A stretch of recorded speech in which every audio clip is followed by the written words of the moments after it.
Hello नमस्कार जय हिंद दोस्तों। मेरा नाम है अजय और आप देख रहे हैं मुझे मेरे चैनल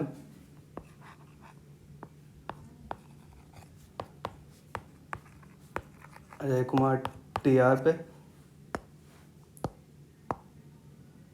दोस्तों आज हम बात करने वाले हैं हम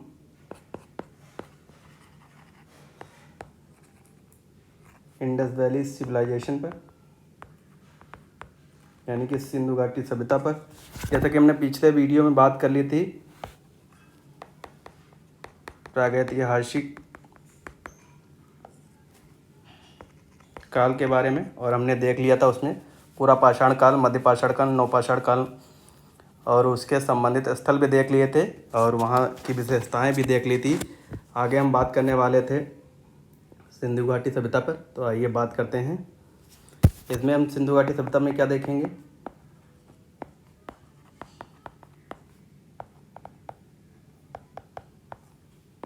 इसमें देखना है सबसे पहले नगर नियोजन देखेंगे इसका,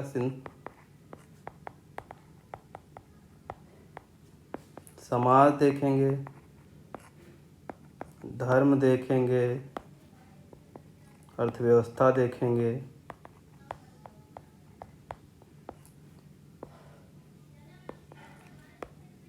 कृषि एवं पशुपालन देखेंगे, विज्ञान एवं तकनीकी देखेंगे,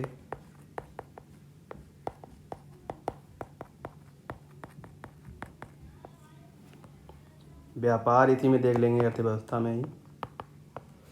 तो ये सारी चीज़ें यहाँ हम देखेंगे और इनका पतन भी देखेंगे तथा महत्वपूर्ण स्थल भी देखेंगे कि कहाँ से क्या चीज़ प्राप्त हुआ है। तो आइए देखते हैं सिंधु घाटी सभ्यता। इसे सिंधु घाटी सभ्यता, इसे कांस्य युगीन सभ्यता भी कहा जाता है। क्यों कहा जाता है?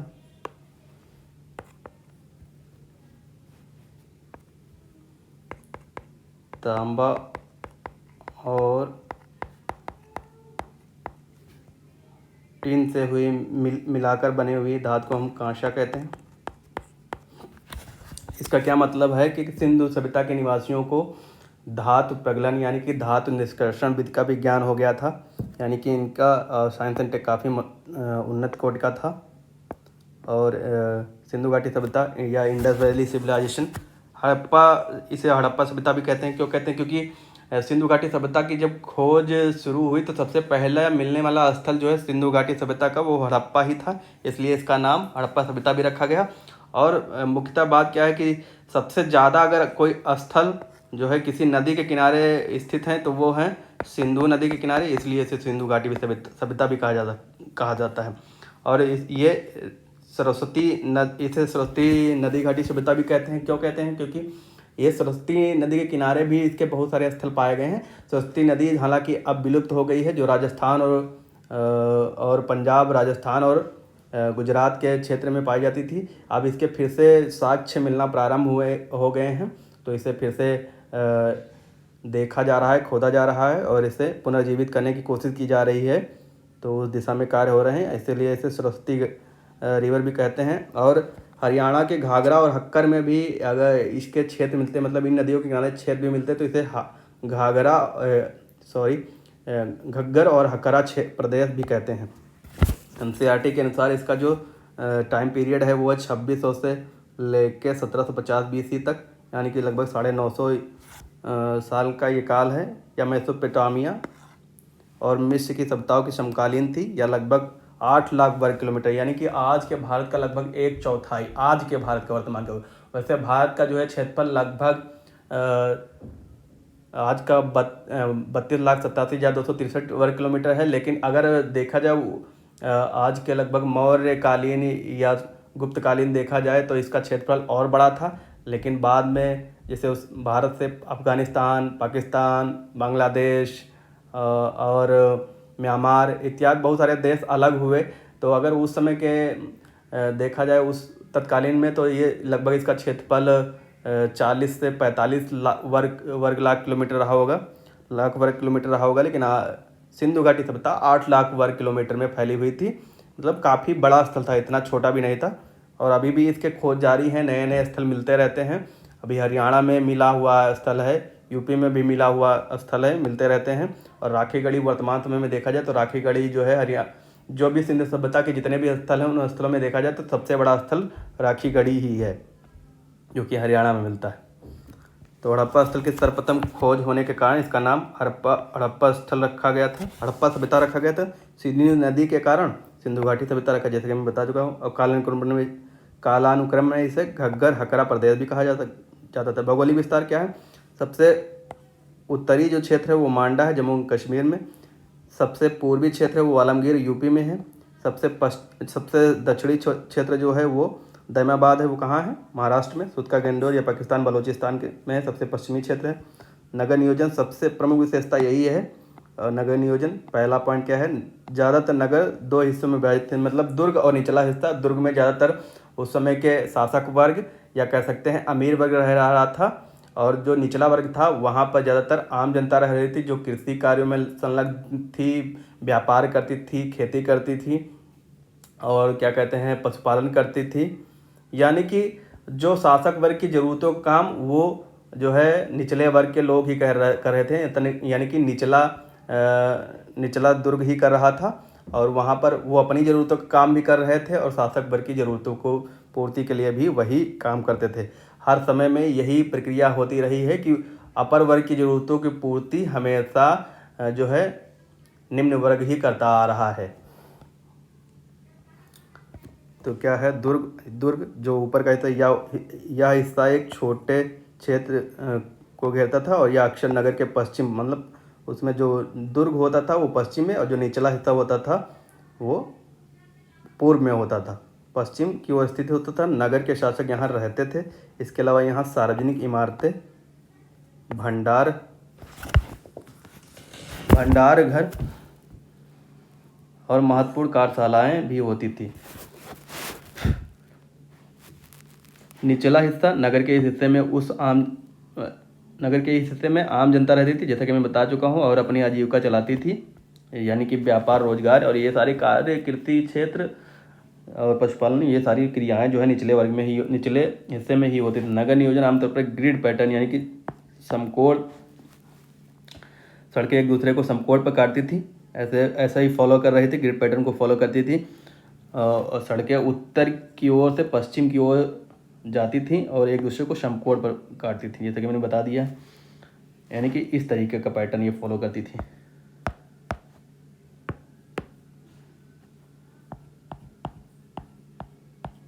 ये है ग्रिड पैटर्न, समकोण पर काटती हुई ये पैटर्न फॉलो करती थी। और उनकी जल निकासी, जैसे कि बताया, जल निकासी व्यवस्था जो है उनकी बड़ी उन्नत कोटि की थी। और ये नालियाँ जो है गारे, चूने व जिप्सम की बनी होती थी, और उन्हें ढकने व आसानी से साफ करने के लिए ईंटों व पत्थरों के बड़े बड़े टुकड़ों का प्रयोग। जैसे आजकल की गांव में अगर जाएंगे, जो गांव में नालियाँ बनी होती थी उसके ऊपर इस समय सीमेंट के बने हुए जो बड़े बड़े पत्थर ढाल के रख दिए जाते हैं, ताकि उन्हें साफ सफाई के लिए जो है सुव्यवस्थित किया जाए। तो सोचिए कि उस समय, आज के लगभग मान लीजिए 4500-4600 साल पहले जो है लोगों ने इतनी उन्नत कोट की तकनीक व्यवस्थित कर ली थी। और आज अगर देखा जाए, आज के समाज में अभी भी पूरे इंडिया में कोई भी ऐसा क्षेत्र नहीं होगा जहाँ पर सड़कें, या किसी भी ग्रामीण या शहरी क्षेत्र में कहीं भी ऐसा है नहीं जहाँ सड़कें जो है ग्रिड पैटर्न को फॉलो करती हों और जल निकासी की उत्तम व्यवस्था हो। ऐसा कहीं भी नहीं है। उस समय उन्होंने इतनी अच्छी व्यवस्था ईजाद की थी। तो हमें जो है इतिहास से सीखने को मिलता है, इसीलिए इतिहास पढ़ा जाता है। इतिहास के पढ़ने का मुख्य कारण होता है कि हमें इतिहास में की गई अच्छी बातें और की गई गलतियों से सीखने को मिलता है, और गलतियों को सीखने और सुधारने की बात आती है, तथा की गई बहुत बेहतरीन कार्य उनसे सीखने को मिलता है कि हम उन्हें अपने आचरण में लाएं। तो नालियाँ इतनी व्यवस्था थी, अगर आचरण में ले आते, सड़कें इतनी अच्छी थी, अगर नई बस्ती बसाई जा रही है तो समकोण पर ग्रिड पैटर्न फॉलो करते हुए अगर कोई नई बस्ती बसाई जा रही है तो वो बेहतर होगा। और दूसरी, ये अपने प्राइवेसी को बहुत मेंटेन रखते थे। प्राइवेसी को, ये अपनी प्राइवेसी को प्रियोरिटी देते थे। तो ज़्यादातर घर क्या होते थे, इनके घरों के जो दरवाजे होते थे, जो मुख्य द्वार होते थे, वो इनके मुख्य द्वार मुख्य सड़कों पर ना खुलकर गलियों में खुलते थे। मतलब वो अपनी प्राइवेसी को इतना मेंटेन रखते थे, अपने आप को सुरक्षित रखने के लिए वो ऐसी प्रक्रिया करते थे। हर घर में लगभग जो शहरी ज़्यादातर, एक तो सिंधु घाटी सभ्यता के ज़्यादातर जो भी स्थल पाए गए हैं उनमें ज़्यादातर देखा गया है कि उनकी बस्तियाँ ज़्यादातर शहरी थीं, इसलिए इसे शहरी सभ्यता कहा गया है। प्रथम नगरीकरण कहा गया है। तो ये शहरी सभ्यता थी ज़्यादातर। और इनके घरों में खुद के कुएँ होते थे, कुएँ भी होते थे, नालियाँ भी होती थी, और जो है वॉशरूम भी होते थे, यानी कि लैट्रीन बनी होती थी, वॉशरूम भी वहाँ बने होते थे। और स्नानागार, नहाने की व्यवस्था भी घर के अंदर ही होती थी।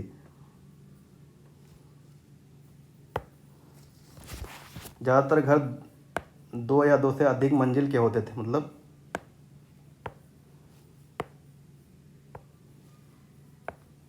अधिक मंजिल के होते थे। हालांकि मकान आकार में एक जैसे नहीं होते थे, फिर भी उनमें काफ़ी एक रूपता या समानता थी। कोई भी खिड़की सड़क की ओर नहीं खुलती थी, खिड़की भी सड़क की ओर नहीं खुलती थी, मुख्य द्वार भी सड़क की ओर नहीं खुलते थे, केवल वो जो है गलियों में खुलते थे ताकि उनकी प्राइवेसी मेंटेन हो सके।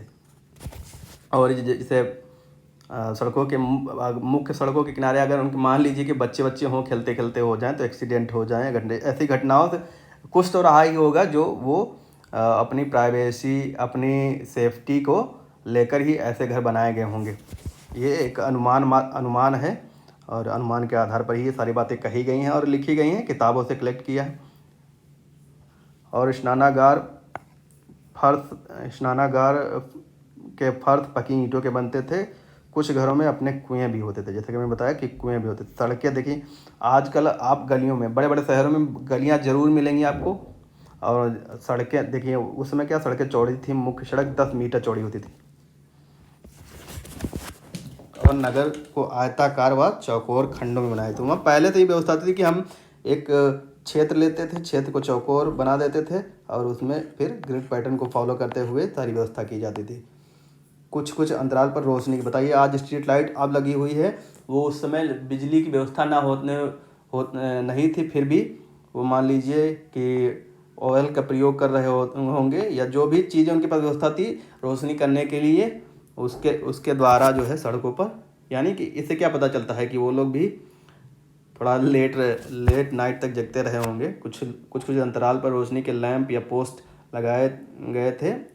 वे लोग उत्तम गुणवत्ता की पकी ईंटों का इस्तेमाल करते थे, जिनकी अद्भुत विशेषता उनकी मोटाई, चौड़ाई, लंबाई का समान अनुपात, 1:2:4, यानी कि उस समय जो ईंटें बन रही थी सारी ईंटों का अनुपात समान था। ये नहीं कि एक बड़ी ईंट बन गई, एक छोटी ईंट बन गई, एक चौकोर, एक गोल, एक आयताकार, एक वर्गाकार, ऐसा कुछ नहीं था। उनकी समान लंबाई, चौड़ाई, मोटाई थी। यह हड़प्पा सभ्यता के सभी भवनों में देखने को मिलती थी। साथ ही उतना ही अनोखा ईंटों के औसत माप में एक रूपता थी, जो कि घरों के दीवारों के लिए 7x14x28 सेंटीमीटर स्क्वायर, और नगर की दीवार के लिए 10x10x40 सेंटीमीटर थी। ये थी उनकी माप। आगे देख लेते हैं। अब ये नगर नियोजन हो गया, आपको अच्छे से पता चल गया क्या कि सड़कें ग्रिड पैटर्न को फॉलो करती थी। घर जो है 1 मंजिला से 2 मंजिला भी बने होते थे। घरों के जो खिड़कियां वो जो है मुख्य सड़कों पर नहीं खुलती थी। घरों के दरवाजे जो है मुख्य सड़कों पर नहीं खुलते थे। प्रकाश स्तंभ लगाए हुए थे सड़कों पर, यानी कि स्ट्रीट लाइट भी लगी हुई थी। और हर घर में जो है नालियाँ, विकसित नालियाँ, या मान लीजिए कि जल निकासी की उत्तम प्रबंध था जल निकासी का। और हर घरों में वॉशरूम और खुद के कुएं भी लगभग थे। ये सारी बातें हुई। और नालियों को बनाने में गारे के रूप में चूने व जिप्सम की बनी होती थी। और पत्थरों के टुकड़े बड़े बड़े, उनको ढकने के लिए पत्थरों के बड़े बड़े, जो आजकल सीमेंट के जो है पत्थर ढाले जाते हैं, वो पत्थरों के बड़े बड़े टुकड़े रखते थे ताकि साफ़ सफाई में कोई दिक्कत ना हो सके। स्नानागार भी बने हुए थे हर घरों में। सड़कें चौड़ी थी। ये सारी बातें होगी। अगली नगर नियोजन की बात होगी, अगली बात देखते हैं दोस्तों।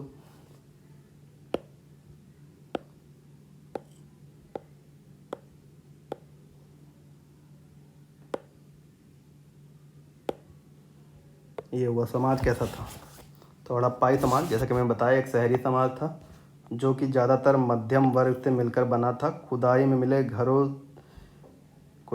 घरों से जानकारी मिलती है कि वहाँ कम से कम 3 अलग अलग सामाजिक समूह थे। पहला क्या, शासक वर्ग था, दूसरा अमीर व्यापारी, तीसरा गरीब श्रमिक वर्ग था।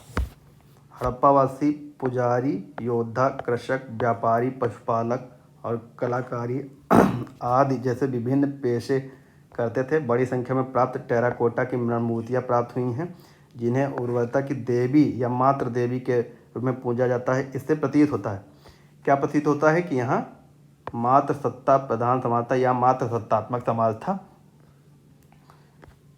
हड़प्पावासी आमतौर पर सूती और ऊनी वस्त्र पहनते थे क्योंकि कपास की अगर विश्व में पहले कहीं सबसे पहले खोज या सबसे पहले प्रयोग किया गया था कपास का, तो कपास का उपयोग सबसे पहले सिंधु घाटी में किया गया था।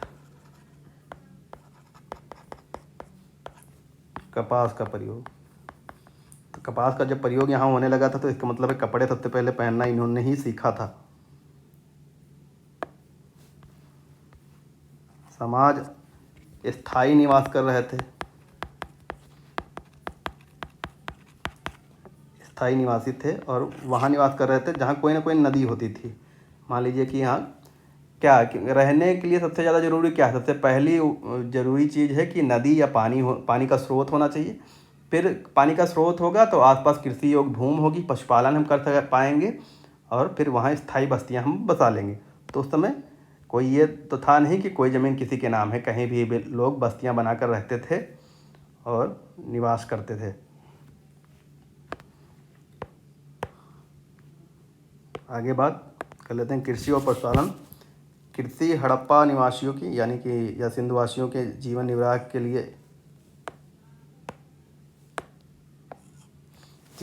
लिए एक महत्वपूर्ण स्रोत थी।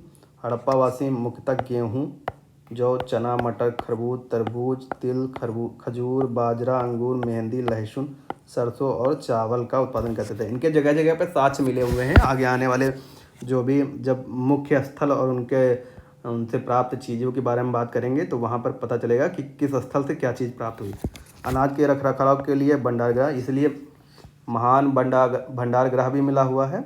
यानी कि इस बात से क्या, अनाज के रखरखाव के लिए घर या भंडारगृह भी प्राप्त हुए। इस बात से पता चलता है कि वो अपनी ज़रूरत से ज़्यादा यानी कि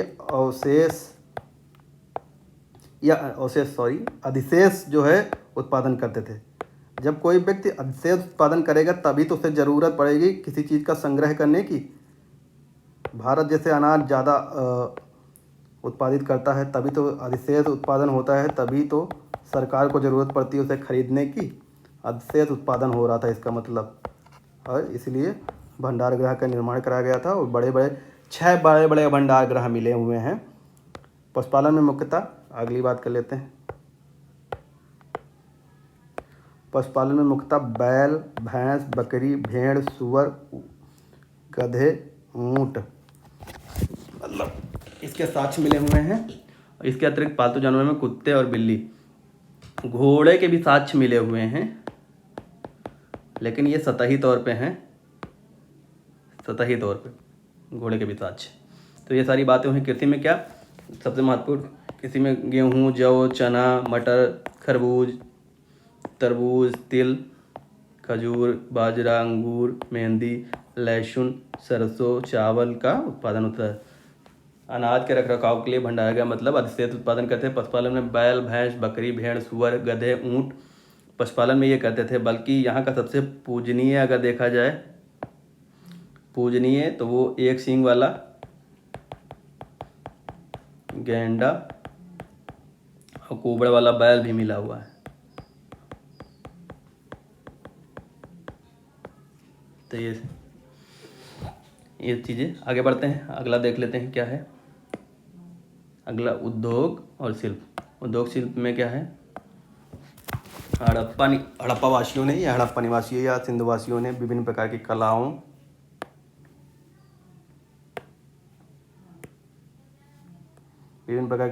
और शिल्पों में अच्छी दक्षता हासिल कर ली थी। उनके मुख्य शिल्प में मणिके, लोथल से मलके बनाने का कारखाना मिला हुआ है। जेवरात बनाना यानी कि सौंदर्य प्रसाधन पर भी उनका काफ़ी जोर था। जो है जैसे चनहूदरों से लिपस्टिक के भी साक्ष्य मिले हुए हैं। और चूड़ियाँ भी कालीबंगा से, काली चूड़ियाँ, कालीबंगा इसीलिए नाम है क्योंकि वहाँ से काली चूड़ियाँ मिली थी। संग की चूड़ियाँ बनाना और मिट्टी की भी चूड़ियाँ मिली हुई हैं। कालीबंगा से चूड़ी बनाने के कारखाने के साक्ष्य मिले हुए हैं। हाथी दांत यानी कि हाथी का भी ज्ञान था। हालांकि हाथी को उन्होंने पालतू नहीं बनाया था, लेकिन हाथी का उन्हें ज्ञान था। हाथी दांत पर कलाओं कहना मतलब और धातुओं का काम करना, यानी कि जैसे कि मैं पहले बता चुका हूँ कि धातु निष्कर्षण के बारे में लोथल से मिला है, मतलब तांबे का कारखाना मिला है। ताम्र कारखाना लोथल से प्राप्त हुआ है। यानी कि बताओ उस समय उनको इतनी उन्नत तकनीकी या उनको इतनी जानकारी थी कि उन्हें धातु निष्कर्षण के बारे में। अभी हम लोग जो वर्तमान में अगर गांव या देहात में देखें तो हर किसी को जैसे सोनार होता है उसे धातु निष्कर्षण के बारे में जानकारी होती है, हर किसी को नहीं होती है, वही निकाल पाता है। तो ये सारी चीज़ें हैं कि कैसे उन्हें जानकारी थी, उनका विज्ञान कितना हाईटेक था उस समय, काफ़ी विकसित था। अब कह सकते हैं कि उस समय के हिसाब से जो वो जनरेशन थी, आज से 5000 वर्ष पूर्व की अगर बात करी जाए तो उस हिसाब से उनको काफ़ी जानकारी थी। और ये समकालीन सभ्यताओं में सबसे उच्च कोटि का ज्ञान था इनके पास। समकालीन सभ्यताओं में देखा तो मेसोपोटामिया या फारस की या जो भी मिस्र की सभ्यताएं उस समय प्रचलन में थी, वो जो है उतनी विकसित नहीं थी। वो ज़्यादातर ग्रामीण बस्तियाँ थी, उनके जल निकासी प्रबंधन ये सारी व्यवस्थाएं अगर देखे जाएँ तो उस समय उतना विकसित या उन्नत कोटि का नहीं था जितना जो है सिंधु घाटी सभ्यता थी। उन्होंने मनके बनाने के काम को और निखारा और उन्होंने मनके बनाने के काम को और निखारा और शंख, कार्लेनियन, जैस्पर, क्रिस्टल, स्टेटाइट, इसी को सिलखड़ी कहते हैं, वह तांबा, कांसा और सोने जैसी धातु और टेराकोटा में अनगिनत डिज़ाइन व सजावट के सामान, मतलब डेकोरेशन भी उनको पता था, डेकोरेशन भी उनको आता था, घर का सजावट कैसे करनी है। मतलब और देखा जाए तो इसमें एक इतने धातुओं की बात हो गई, इसमें उन्हें लोहे का ज्ञान नहीं था, लोहे का ज्ञान नहीं था। आगे बढ़ते हैं, देख लेते हैं।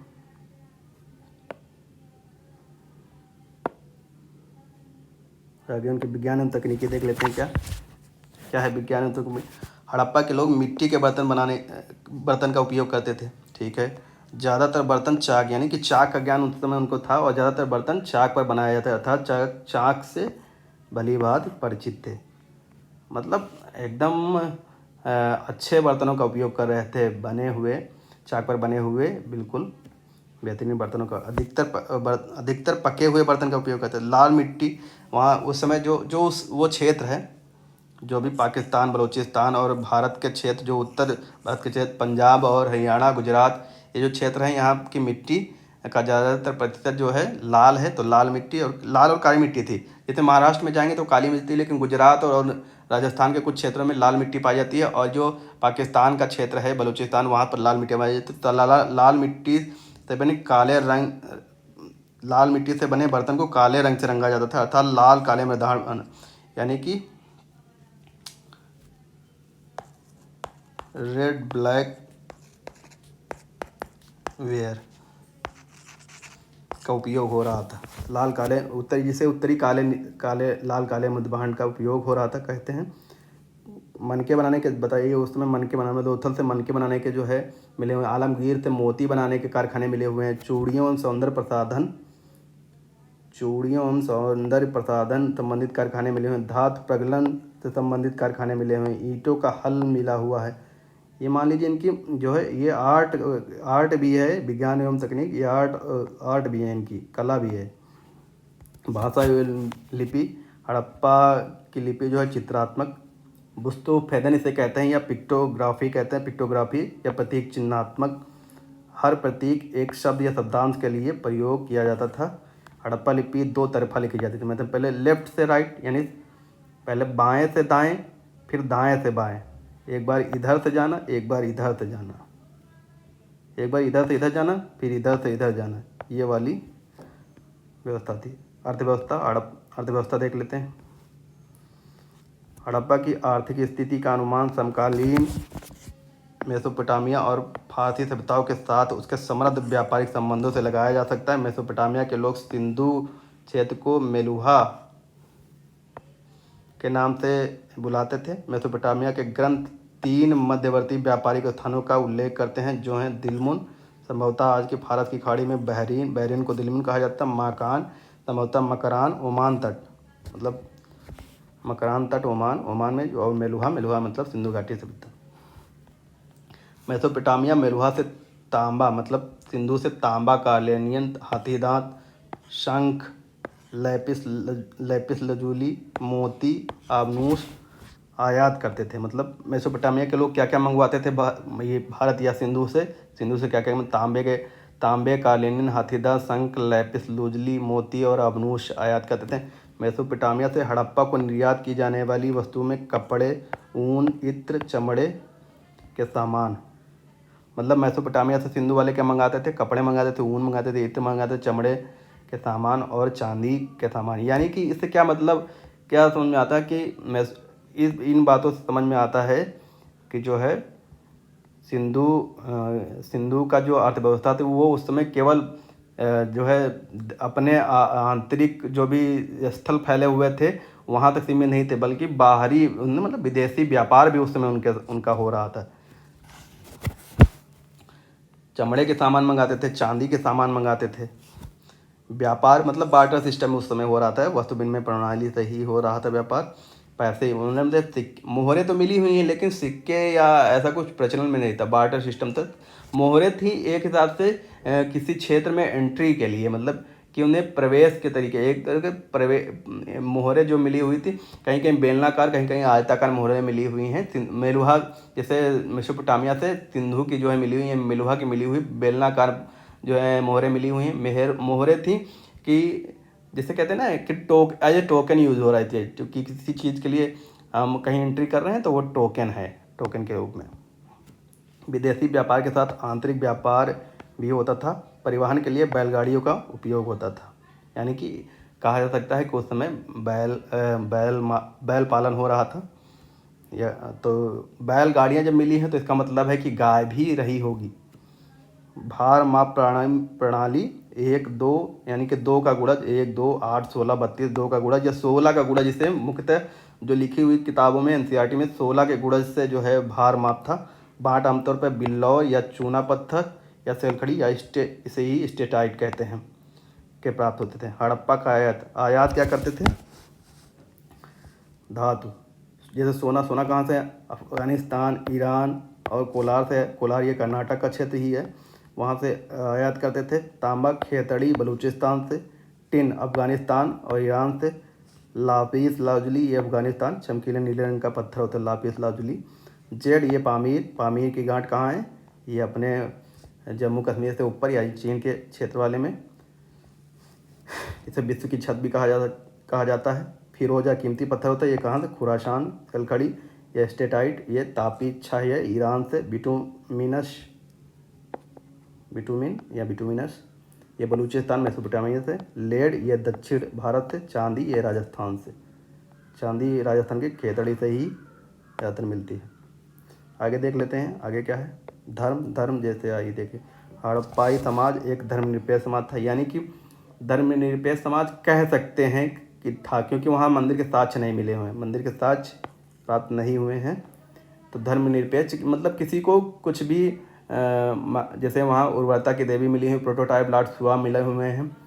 तो प्रोटोटाइप लॉर्ड शिवा के मिलने का मतलब है कि पूजा होती थी, धार्मिक अनुष्ठान होते थे।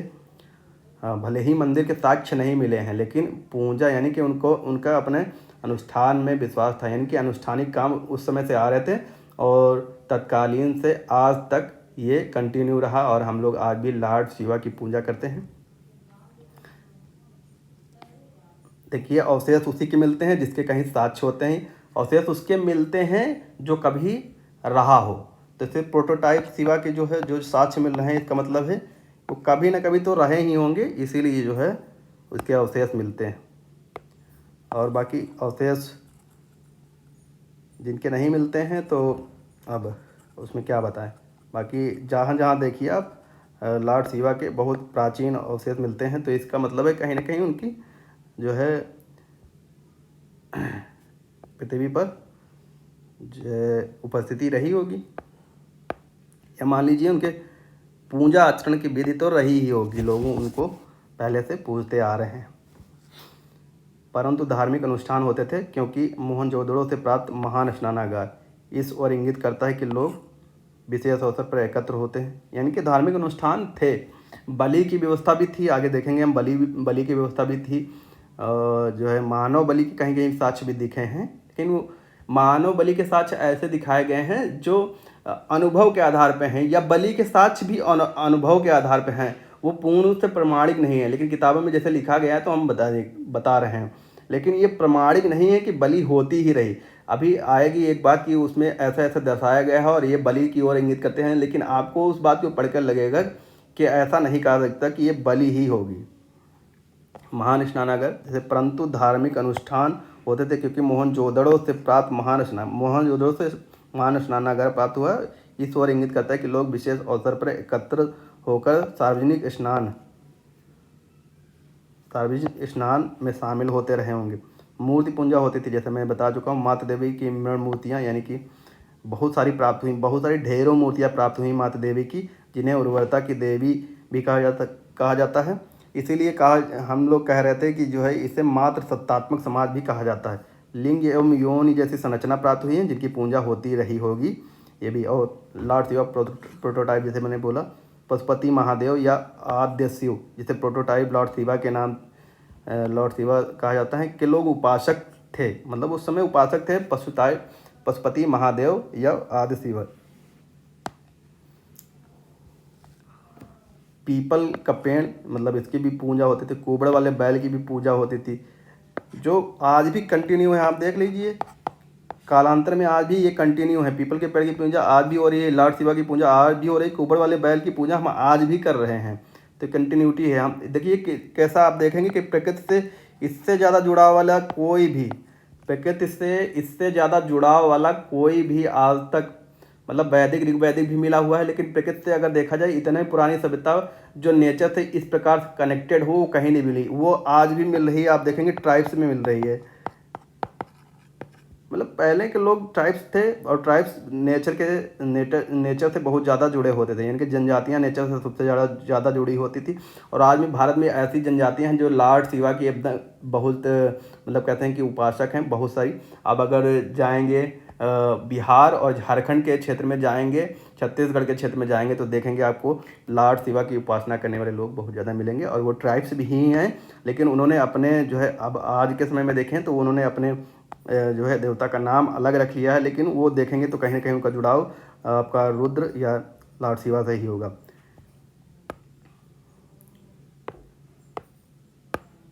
पक्षी, कपोत या कबूतर की भी पूजा होती थी। एक सिंग वाले जानवर यानी कि समूता गैंडा की पूजा, कालीबंगा और लोथल से अग्निवेदियों, यानी कि कर्मकांड यज्ञ हो रहे थे। अग्निवेदियों का मिलना ही ये दर्शाता है कि वो यज्ञ हो रहे थे, यानी कि कर्मकांड की प्रधानता थी।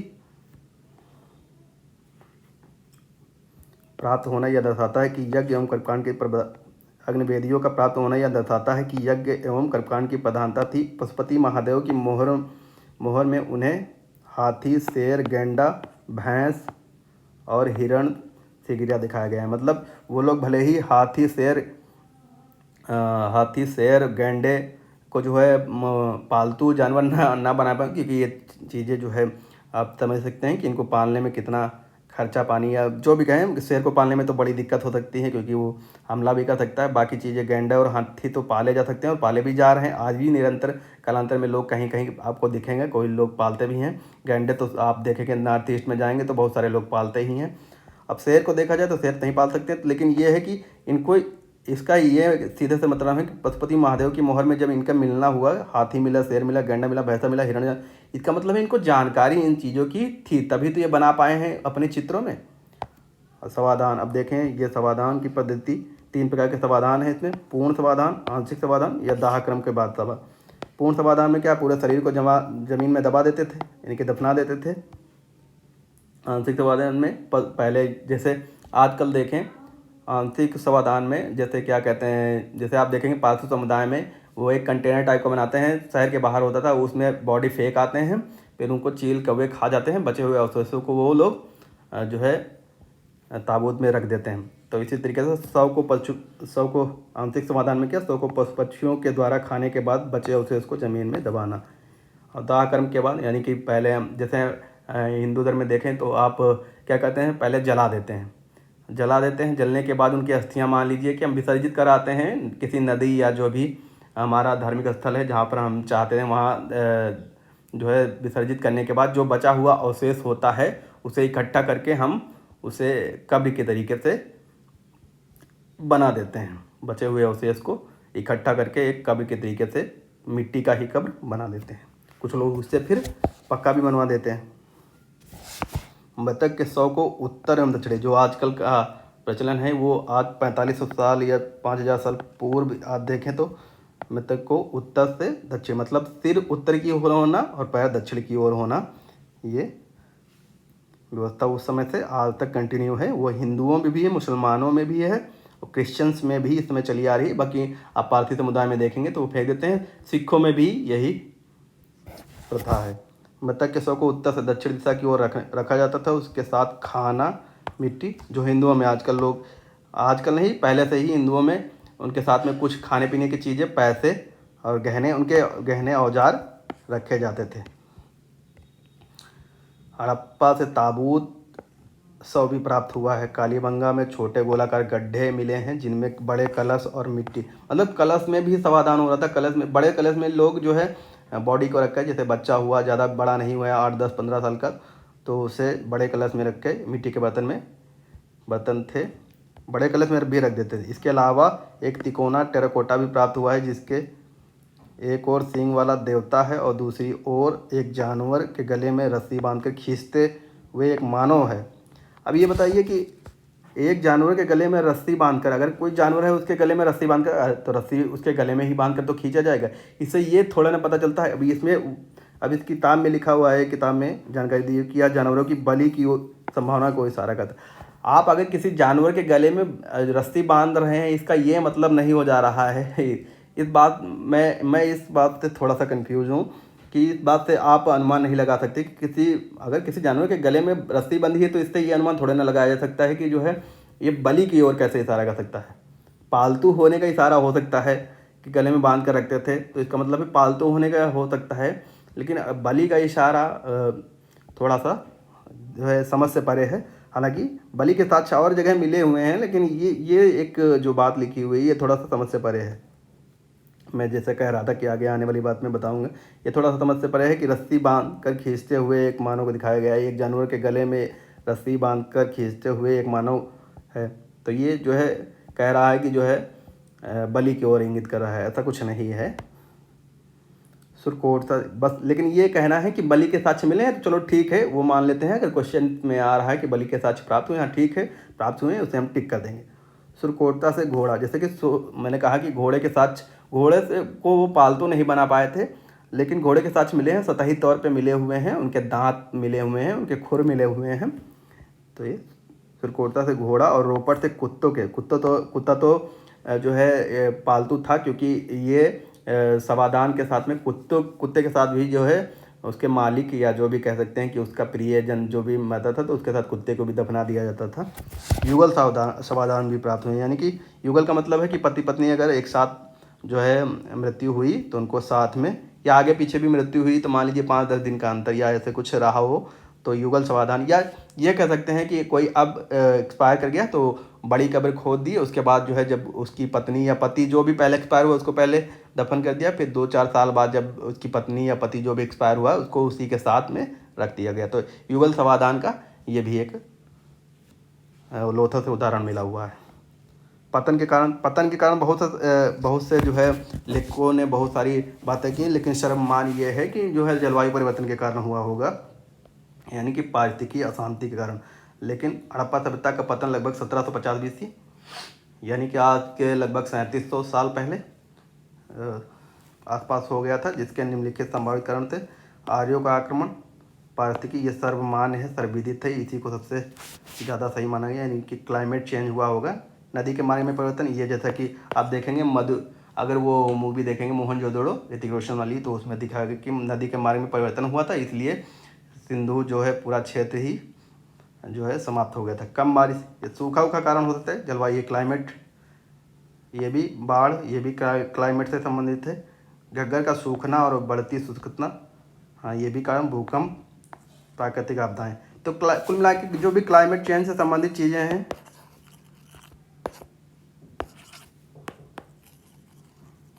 वो कारण हो सकती है। तो इतने कारण, 8 कारण हैं लगभग। आर्यों का आक्रमण तो मान सकते हैं, बाकी पारिस्थितिकी अशांति यानी कि क्लाइमेट चेंज, नदी मार्ग में परिवर्तन, ये भी क्लाइमेट चेंज का कारण ही है। कम बारिश, बाढ़, सूखा, भूकंप, प्राकृतिक आपदाएं, ये सब क्लाइमेट चेंज के कारण ही हुई हैं। सोचिए उस समय भी क्लाइमेट चेंज हो रहा था, और आज का क्लाइमेट चेंज हो CO2 के कारण बहुत तेज़ी से आपको दिख रहा है लगातार, कहीं कभी ज़्यादा गर्मी कभी कम गर्मी। इस समय तो क्लाइमेट चेंज का असर आपको दिख रहा है, क्योंकि लगातार जिस महीने में बारिश होनी चाहिए उस महीने में बारिश नहीं हो रही, जिस महीने में होनी चाहिए उस महीने में नहीं हो रही, और जिसमें नहीं होनी चाहिए उसमें हो रही है। ग्लेशियर पिघल रहे हैं, गर्मी असामान्य हो रही, कभी ज़्यादा कभी कम। तो ये सारी चीज़ें हैं। आगे अगली बात देखते हैं। अब ये जैसे कि मैंने बताया था कि कहाँ से कौन से चीज़ें पाई गई हैं उनके बारे में जानकारी एक जगह इकट्ठी कर दी है ताकि दिक्कत नहीं। और यहीं से सवाल सबसे ज़्यादा पूछे जाते हैं कि वनडे एग्ज़ाम में देखेंगे तो यहीं से सारे एग्ज़ाम, किसी भी वनडे एग्ज़ाम में देखेंगे, वनडे एग्ज़ाम्स या स्टेट PSC में ये ऐसे ही सवाल पूछे जाते हैं। वहाँ ज़्यादातर ऐसे ही फैक्ट ले लिए जाते हैं और सीधे पूछे जाते हैं। तो आइए देखते हैं। हड़प्पा ये कहाँ आज के पाकिस्तान में है, रावी नदी के तट पर स्थित है। दयाराम साहनी ने इसकी खोज की थी। यहीं से जैसे 6 अन्न भंडार गृह प्राप्त हुए हैं। क्या मतलब हुआ इसी का, जैसे मैंने पहले बताया था कि जो है जब भंडार गृह कहीं से प्राप्त हुए हों तो इसका मतलब है कि वहाँ उत्पादन अधिशेष हो रहा होगा। बैटरी डाउन हो रही है, लेकिन चलिए जल्दी से ख़त्म करते हैं इसको। ताबूत में दफनाना, यहाँ से मिला एक कमरे का बैरक मिला हुआ है, लाल पत्थर की बनी नाचती हुई लकड़ी के सीधे नाचती हुई लड़की मिली हुई है, सॉरी, लाल पत्थर की बनी नाचती हुई लड़की के सीधे व्यापार संबंध के साक्ष्य मिले। और दाह संस्कार के साक्ष्य मिले, मतलब लड़कियों का भी व्यापार। लाल पत्थर की बनी हुई लड़की के लाल पत्थर की बनी नाचती हुई, मतलब नाचती हुई लड़की के सीधे व्यापार संबंध के साक्ष्य मिले हैं। दाह संस्कार मोहनजोदड़ो या मृतकों का टीला पाकिस्तान के सिंध में स्थित है। सिंधु नदी के किनारे RD बनर्जी बहुस्तंभी सभागार, यानी कि सभाएँ भी लगती थी। और RD बनर्जी, ई मैके और काशीनाथ, सर जॉन मार्शल, ये 3-4 लोग इससे संबंधित थे मोहनजोदड़ो से। महान स्नानागार कहाँ से मिला हुआ है, तो मोहनजोदड़ो से। पुजारियों का विद्यापीठ यहीं से मिला हुआ है, मोहनजोदड़ो से। विशाल अन्नगृह कहाँ से मिला हुआ है, यहाँ विशाल अन्नगृह, यहाँ से 6 भंडार गृह मिला हुए हैं, यानी कि अन्न भंडार गृह। यहाँ जो अन्न भंडार वो विशाल है। मोहनजोदड़ो में जो महान अन्न भंडार कह सकते हैं, महान स्नानागार या विशाल स्नानागार कह सकते हैं। विशाल वाली चीज़ें वो मोहनजोदड़ो में। बुने हुए सूती कपड़े का टुकड़ा कहाँ से मिला, मोहनजोदड़ो से। जैसे मैंने बताया कि कपास की सबसे पहले खेती कहाँ हो रही थी, सिंधु सभ्यता में हुई, तो सूती कपड़े यहीं से मिले। घोड़े के सतही प्रमाण कहाँ से मिले हुए हैं, तो मोहनजोदड़ो से। तांबे की नाचती हुई लड़की कहाँ से मिली हुई है, तो वो मोहनजोदड़ो से। कुछ लोगों की हिंसक मृत्यु कहाँ हुई है, मोहनजोदड़ो में हुई है। मोहरे यहीं से प्राप्त। जहाज़ की नावों के प्रमाण कहाँ से मिले हुए हैं, वो भी मोहनजोदड़ो से। मिट्टी की चूड़ियाँ भी कहाँ से पड़ी हुई हैं, तो वो भी मोहनजोदड़ो से। लोथल ये गुजरात में स्थित है। भोगवा और साबरमती नदी के किनारे SR राव ने इसको खोज की थी। पोतागाह यानी कि बंदरगाह है। समुद्री व्यापारिक केंद्र, मोती बनाने के कारखाने कहाँ से, लोथल थे।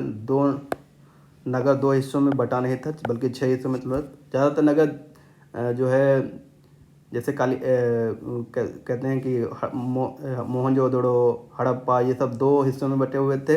कालीबंगा 3 हिस्सों में बटा हुआ था, सॉरी धौलावीरा 3 हिस्सों में बटा हुआ था। और ये लोथल 6 हिस्सों में बटा हुआ था। चावल की भूसी के साक्ष्य मिले हुए थे। चावल की खेती यहाँ हो रही थी। घरों के प्रवेश द्वार मुख्य सड़क पर खुलते थे, मतलब ये एक ऐसा था, जैसे कि मैंने पहले बताया कि हड़प्पा सभ्यता की विशेषता है कि उनके जो मुख्य द्वार होते थे घरों के, वो आपके जो है गलियों में खुलते थे, मुख्य द्वार पर नहीं खुलते थे। लेकिन ये लोथल उल्टा है सारा यहाँ मामला। यहाँ जो है जो नगर का हिस्सा था वो दो दो हिस्सों में नहीं बटा था, नगर 6 हिस्सों में बटा हुआ था। और यहाँ जो है यहाँ चावल की खेती होती थी। यहाँ जो है नगर 6 हिस्सों में बटा होता था। सड़कें जो है मुख्य द्वार पे खुलती थी। पंचतंत्र की धूत लोमड़ी, जो लोमड़ी की अंगूर खट्टे वाली कथा है ना, वो बर्तन पर उकेरी गई है। कहाँ उकेरी गई है? वो लोथल से प्राप्त बर्तन पर ही उकेरी गई है। ईंटों का बना जलाशय भी यहीं से मिला हुआ है। ईंटों का बना जलाशय कहाँ से मिला हुआ है? और लोथल से मिला हुआ है। कालीबंगन यह राजस्थान में स्थित है, घग्गर नदी के किनारे स्थित है। अमलानंद घोष ने इसकी खोज की थी। जुते हुए खोद या जोते हुए खेत, ये ब्लर बहुत कर रहा बार बार। कालीबंगा से, ये काली चूड़िया इसका साधारण सा शब्द मतलब होता है, जैसे कि मैंने पहले बताया। जोते हुए खेत या जुते हुए खेत के साक्ष्य यहाँ से मिले हुए हैं। मेसोपोटामिया की मोहर यहाँ से प्राप्त हुई। मेसोपोटामिया की खोज, इसका यह मतलब है कि विदेशी व्यापार हो रहा था या लोग आ जा रहे थे, इसलिए वहाँ की मोहरें यहाँ मिली हुई थी। हाथी दांत का बना हुआ पुट प्राप्त हुआ है। टेराकोटा के बने पानी के जहाज कहाँ से? कालीबंगा से प्राप्त हुए हैं, का नमूना प्राप्त हुआ है। नगर का निचला हिस्सा दीवार से घिरा था। अग्निवेदियाँ प्राप्त हुई हैं। बलि प्रथा को दर्शाती अग्निवेदियाँ भी प्राप्त हुई हैं। कहाँ से? कालीबंगा से। ऊँट की हड्डियाँ कहाँ से प्राप्त हुई हैं? तो वो ऊँट की हड्डियाँ भी कालीबंगा से प्राप्त हुई हैं। जल निकासी की व्यवस्था नहीं थी। कहाँ नहीं थी? वो कालीबंगा में जल निकासी की व्यवस्था नहीं थी। बाकी लगभग सारे क्षेत्र में जो भी हड़प्पाकालीन क्षेत्र थे उसमें सब में जल निकासी की व्यवस्था थी घरों में, लेकिन यहाँ नहीं थी। शवों को गोलाकार और आयताकार कब्रों में दफनाना एक बड़ी अच्छी विशेषता है यहाँ की। कहाँ की? कालीबंगा की। और जो है फर्श बनाने के लिए सजावटी ईंटों का प्रयोग किया गया था। यानी कि फर्शों में जो आजकल टाइल्स हम लगा रहे हैं, वो फर्श बनाने में सजावटी ईंटों का प्रयोग कर रहे थे। मान लीजिए आज उस ज़माने के वो टाइल्स ही रहे होंगे। चनहूदड़ो पाकिस्तान में स्थित है। सिंध, चनहूदड़ो से लिपस्टिक के जो है साक्ष्य मिले हुए हैं, यानी कि सौंद प्रसाधन के बीच जो है साक्ष्य मिले हुए हैं। एनजी मौजूदा मोती बनाने का कारखाना कहाँ से मिला? चनहूदड़ो निवासी कुशल शिल्पकार थे, यानी कि चनहूदड़ो के लोग जो है कुशल शिल्पकार थे। दीवारों से घिरा कोई ढांचा नहीं मिला है। मानव बलि के प्रमाण मिले हुए हैं। कहाँ से? मानव बलि के प्रमाण कहाँ से मिले हैं? चनहूदड़ो से। 4 पहिया वाली गाड़ियों का मॉडल मिला हुआ कहाँ से? चनहूदड़ो से। तांबे से बने छतदार रथ का मॉडल मिला हुआ है। अब आगे देख लिए। रंगपुर गुजरात में स्थित है। ये भादर नदी किनारे है। चावल के साक्ष्य पीले और धूसर चावल के साक्ष्य मिले हुए हैं यहीं से, रंगपुर से। रंगपुर और लोथल से चावल के साक्ष्य मिले हुए हैं। रंगपुर में पीले और धूसर रंगों के, मतलब हर जगह काले और लाल बर्तन का प्रयोग हुए, लेकिन यहाँ पीले और धूसर। बनावली ये हरियाणा। रंगोई नदी उत्तम गुणवत्ता के जौ, अग्निवेदियाँ, मिट्टी से बने हल, तेलखड़ी व मिट्टी के बर्तन बनावली से प्राप्त हुए हैं। बनावली आपका हरियाणा में है। रोपड़ ये पंजाब सतलज नदी के किनारे स्थित है। कब्रिस्तान मोहरे इमारतें ज़्यादातर पत्थर और मिट्टी की थीं।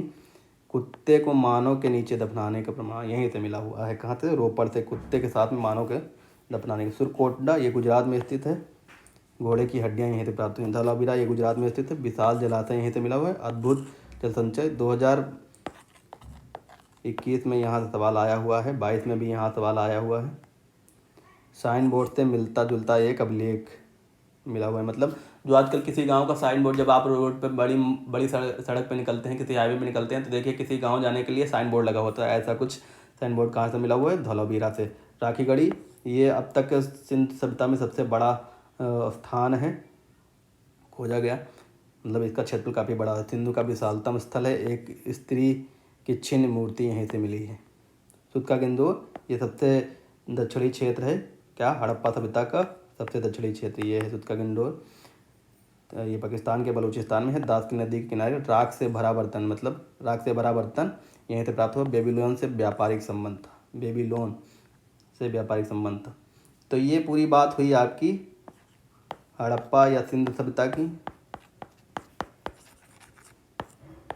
काफ़ी बड़ा वीडियो है, हमने कोशिश भी की है कि बड़ा बन जाए, और एक वीडियो में सारा कुछ आ गया। अब हम बात करेंगे ऋग्वैदिक काल की या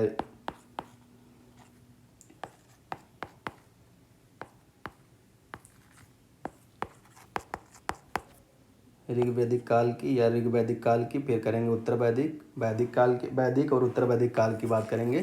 तो ये सीरियल से चलता रहेगा। अब इतिहास को हम ख़त्म करके ही किसी नए सेगमेंट पे जाएंगे या नए सेगमेंट पे छोटे मोटे वीडियो बनाते रहेंगे, छोटे छोटे 5-5-10 मिनट के। किसी लगा कि कोई टॉपिक बहुत इंपॉर्टेंट है, बहुत पूछा जा रहा है, तो उस टॉपिक पे वीडियो बनता रहेगा, लेकिन इतिहास का सेगमेंट आपको कंप्लीट कराएंगे। कम से कम एंशियंट हिस्ट्री का जो भी पोर्शन है वो सारा कंप्लीट कर देंगे इस महीने के लास्ट तक, यानी कि 15 से 20 वीडियो में आपका सारा सेगमेंट समाप्त हो जाएगा। और आप पाएंगे कि जो है जानकारी काफ़ी अच्छी आपको मिल गई है। हमने कोशिश की है कि सब कुछ कलेक्ट कर लें एक जगह पर, ताकि हमें भी टाइम लग रहा है इसे कलेक्ट करने में, इसलिए थोड़ा सा क्योंकि 1-2 किताबों का सहारा ले रहे हैं, ज़्यादा किताबें तो नहीं पढ़ रहे हैं, लेकिन फिर भी 1-2 किताबों का सहारा लेकर इसे बना रहे हैं, और अपने नोट्स जो भी हैं उसका भी सहारा लिया है मैंने। तो तब तक के लिए धन्यवाद, बहुत बहुत प्यार, आभार, और इसे अपने दोस्तों तक पहुंचाते रहें। अगर चैनल पर नए हैं दोस्तों तो सब्सक्राइब कर लीजिए। सब्सक्राइब करने में क्या लग रहा है, आप लोग अगर देख रहे हैं तो इसे सब्सक्राइब कर दीजिए ताकि हमारी रीच बढ़े। सब्सक्राइब कर दीजिए, लाइक कर दीजिए, शेयर कीजिए। कमियां लग रही तो कमेंट कीजिए, भाई हम भी नए हैं, कमेंट कीजिए, बताइए हमें जो भी कमियां हैं, हम कोशिश करेंगे उसमें सुधार करने की। क्योंकि व्यक्ति तो अपने अनुभव से सीखता है, और कोई भी स्टूडेंट भी है वो भी हमें कुछ सिखा सकता है। हम भी स्टूडेंट ही रहे हैं और हैं भी, तो वो भी सिखा सकता है, अपने अनुभव आप साझा कर सकते हैं मेरे साथ। तो बहुत बहुत धन्यवाद, प्यार, आभार आप सबका।